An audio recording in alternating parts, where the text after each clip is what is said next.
So when are you ready to bring on a junior writer for your copywriting business? The answer might surprise you. In today's video, I'm going to give you the 3 things you need to get clear on before you bring on a junior writer and the things that you can have set up in place in the business to set that writer up for success. I'm Brittany McBean, launch strategist and copywriter, and my high-touch micro agency supports myself, one other full-time writer, and we have worked with up to 7 writers at a time doing just the client work in our business. Now, I've done some things well, and I've done some things very, very, very wrong. So hopefully you can learn from my experience and set your business up for success when you decide it's time to bring on a writer. Now, before I get started, I'm going to give you some of the things that I think will set you up for the most success. You do not need to have all of these things in place and be clear on all of these things before you start. It is okay to start right where you are. When I hired my first writers, I said, hey, I know I want to grow the business and I know I don't have everything that you need to succeed right now. I don't have all of my systems and processes in place, but if you are willing to hang with me, learn this together, be patient, communicate with me when something doesn't work so that I can give you the support that you need, then I am happy to provide you the coaching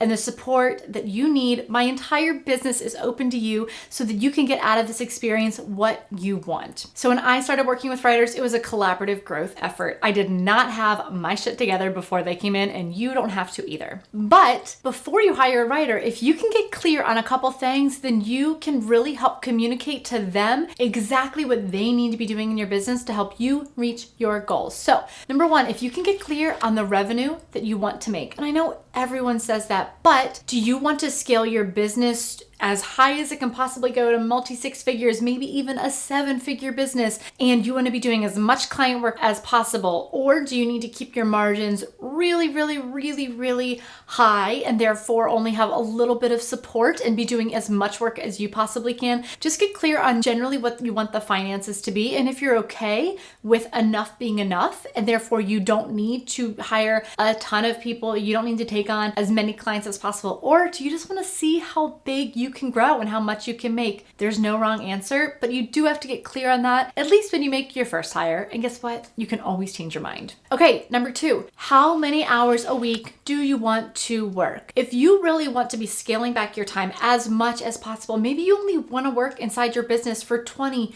25 hours a week. That's perfectly fine. That's wonderful. Or if you love working and you can work 50 hours a week without hurting your other responsibilities and relationships, that's wonderful too. But when you know how much revenue you want to make and how many hours a week that you want to work, then you can figure out what that model looks like that has you working the amount of time you want to work and generating the revenue that you want to in your business. Because obviously, if you want to make way more revenue and make way fewer hours, at least initially, my experience has been that you're going to have a little more support. Now, a lot of people might say differently. There's no right way of doing business. This is just my experience and what I wanted to share with you. And number 3, what kind of business do you want to have? For me, and I know I've shared this previously, but when I was trying to decide whether I wanted to grow a team or stay as just a one-woman show, I had to decide what kind of experience I wanted to give my clients. Did I want to be running an agency where we were pumping out as much client work as possible, working with a large volume of projects at any given time, having a lot of writers and other people on the team working with that client work? Or did I want to make this a very, very high touch experience where I was only working with one client at a time for a premium price? I decided to kind of meet somewhere in the middle and create a micro agency where we could work with a small number of clients, provide them with a high touch, personal, customized experience, and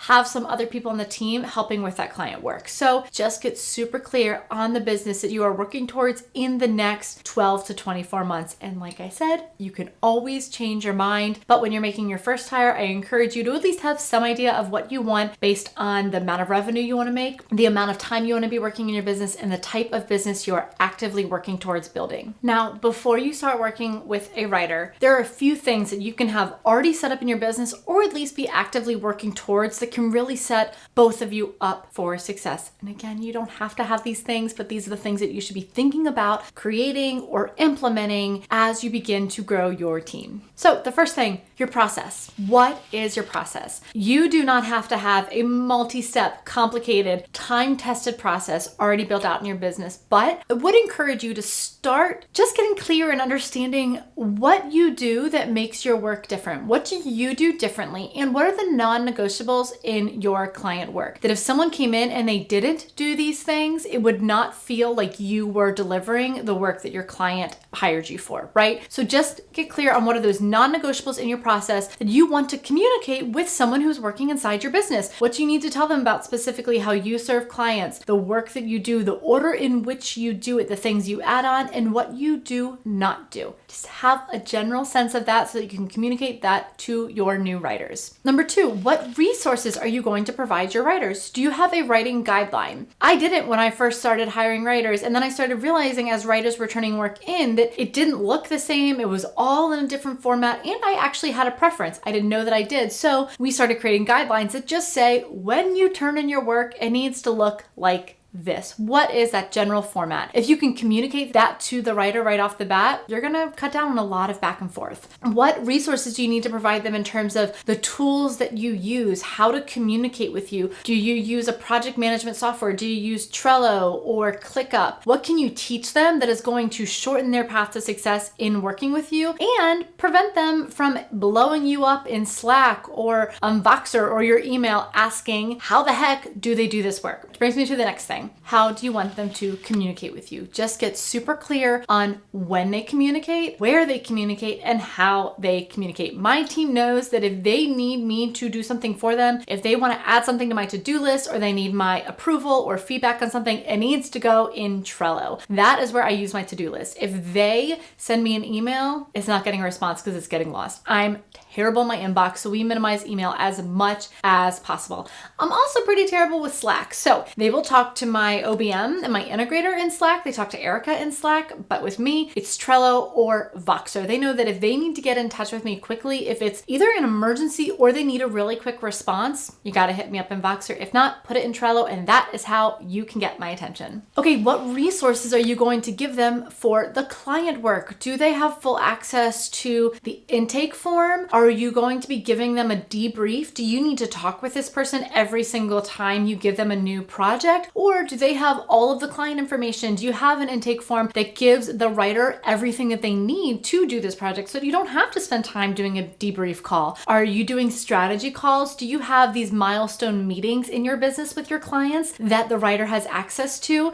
Start getting clear on what these different touch points are so that you aren't spending all of your time on Zoom meetings with your writers explaining to them how this project is going to work. We have an intake form, a really detailed intake form and a questionnaire. We have a kickoff meeting. We have a strategy call. We have a brand voice call, and our writers get access to all of this. And in this communication that I'm having with my clients, the writers automatically know what to write. So between having access to the proposal with all of the deliverables and the intake form and the kickoff calls and the brand voice calls and the strategy calls, as well as having open door access to me, our writers have everything they need to do the project without a ton of back and forth. And then of course I'm available whenever they need me. So that brings me to the next thing you can have to set your writer up for success. If you already have a project plan for your clients, then your writer knows what they are getting, when they are getting it, and when they need to get things to you. So like I said, we have those milestone meetings. My writers know when those meetings are happening. So they expect that meeting download and the transcript in a Google folder after those meetings so they can immediately dive in and get what they need to do the work they need to do. Then they know when they need to turn in that stuff. So we also have deadlines. Obviously that goes into a project plan. They know when they need to get things to me, when things are due to the client, and we try as much as possible to keep that deadline, that client deadline, an absolute non-negotiable. But if I need to push my time back, if the writer needs to get something into me a little bit later, that is okay. I try to be as flexible as possible while still keeping that client deadline set in stone. You also need to have, and this is not the least important, this is one of the most important things, you need to have this first. You need to have a clear term of agreement with your writer, a contract. You need to have a contract that lays out how work will be delivered, how communication will happen, how project fees will be paid, when they will be paid, and clearly laying out a non-disclosure agreement or an NDA so that any work that a writer does inside your business is legally protected. That means that a writer cannot go approach a client immediately after working with you, so a non-compete clause, but really just as it relates to that specific client. They cannot go blasting this client's work work all over the internet. Not that they would, because these people are amazing. All of the writers that I've found have been amazing, and I don't think yours would be any different. But there is a lot of sensitive information, or at least paid information, that we have access to in working with our clients. So that information is confidential within our business, including the writers. They are bound by law to hold that information confidential. They do not have access to that, and they're not allowed to talk about that outside of our business. They're also not allowed to go tell everyone that they wrote this client's project, because at the end of the day, it was a collaborative effort that was under the umbrella of our business, that was done under my strategy and my framework and my process and what we have set up. So it was a collaborative effort. So it wouldn't be accurate for that writer to say, I wrote blank's launch, even if they did work on it. And for me personally, I'm always more than happy to give credit where credit is due. I am constantly telling my clients about the amazing writers that we work with and that their final copy was a collaborative effort, because I don't want to take responsibility for the work that somebody else really helped me produce. But that NDA is there to protect myself, my business, and my clients. So all of these things, a process, the resources, a project plan, contracts, all of those things, those really fall under the scope of clear expectations. That is the most important thing that you can set up to have other writers come into your business, is just clear expectations. And you're not going to know everything when you start. You're going to miss a lot. That's okay. You can't know what you don't know. But I would encourage you, every single time that you work with a writer on a new project or with a new writer, and you find one area where you have missed communicating an expectation, you'll find those areas. I still find them in every project. Just add that into the process, add that into the guideline, add that into the contract, add it into the debrief. Wherever it goes in the process, find as many opportunities as you can to clearly commute expectations, because that will speed up a process. It will lower resentment. It will lower miscommunication. And at the end of the day, you're just going to get better work, because when everybody knows what is expected of them, both from you and the team that you're working with, then everybody can do their job to do their little part of this project to create a better whole. And the last question, I know that you're sitting there asking, you're like, Brittany, that's all great. I just need to know, how the hell do I pay a junior writer? Great question. Ask 10 different people this, you're gonna get 10 different answers. That was my number one question, my number one objection, my number one fear when I first started hiring writers is, can I afford it? How much do I pay them? And how do I pay them well without undercutting all of our profit? Because it was really important to me that people